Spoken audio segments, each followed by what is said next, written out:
So why did Critical Role choose not to run Daggerheart for Campaign 4, instead elected to go with Dungeons & Dragons and the 2024 rules update in particular? Let's speculate a little. Now, I know some people are going to say, oh, Wizards of the Coast paid them or gave them so much money that they chose that instead. We don't know.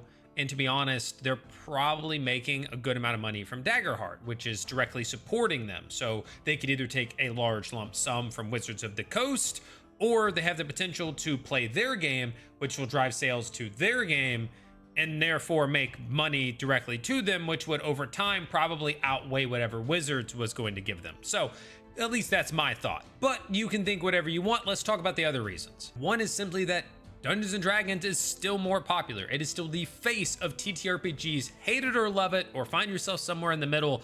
It is the biggest and therefore has the most fans, and therefore has the most people who can understand it and are interested in watching it. And I get it. I know people are already typing in the comments, well, I learned D&D through it, so I would learn Daggerheart, or I learned through it, I didn't know anything about it, I still don't know anything about D&D.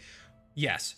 But a lot of people are familiar with D&D. Even if it's not how you currently live your life, a lot of people, D&D led them to Critical Role. It is what they're familiar with, and it's what they want to stick with. Which takes me to point 2.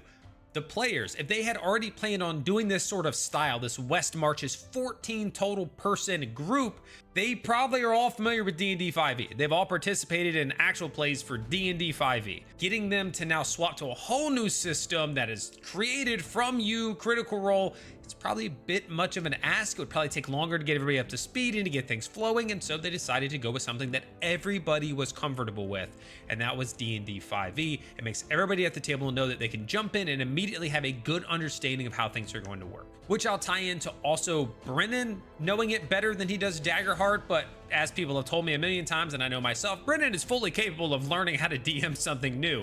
But having to take on 3 separate parties and all this sort of stuff, maybe it was just too much to ask, or maybe it was just, again, easier to stick with what was already known because there were already so many more changes. Which is the third point, kind of, because Brennan was 3, whatever. So point 3 is that maybe they just decided that was one change too many. They were already changing so much. They were inviting all these people to the table. They were doing a West Marches style. They were doing a whole new world with a whole new story, and just so many things were going to be different that they said, you know what?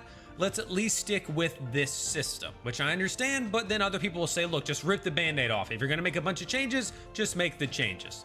That's up to you to decide. Point 4 would be that there's a lot more content for D&D, subclasses, feats, backgrounds, I mean everything, right? There's just so much more in D&D because it's been around a lot longer than Daggerheart. If you're gonna have a table of 14, you're gonna need a lot of options, and they're even creating homebrew subclasses and things like that to go with this, spells, all of that stuff. So it's gonna be even more varied, which they certainly could have done for Daggerheart too, but there's a lot there already, and so maybe they just felt like D&D has been proven for an extended period of time. We don't want to out flaws on our system live on the broadcast, things like that, right? Also a possibility. And I think I'm gonna round it out there at 4/4.5 reasons, mostly because my brain isn't currently working. It's been a rough day. So we're gonna stick there. Those are the reasons that I think they considered, which led them to stick with Dungeons and Dragons. So let me know what you guys think down in the comments. Do you agree? Do you disagree? Do you have other reasons you think were more important? Share it all down below. If you want more nerd culture content just like this, make sure to give this video a thumbs up. Make sure to follow or subscribe depending on your platform. And if you want to support me directly, you can go to my Patreon, link down below, or you can become a member here on YouTube. Either way, thank you all so much for watching, and until next time, good luck in your adventures.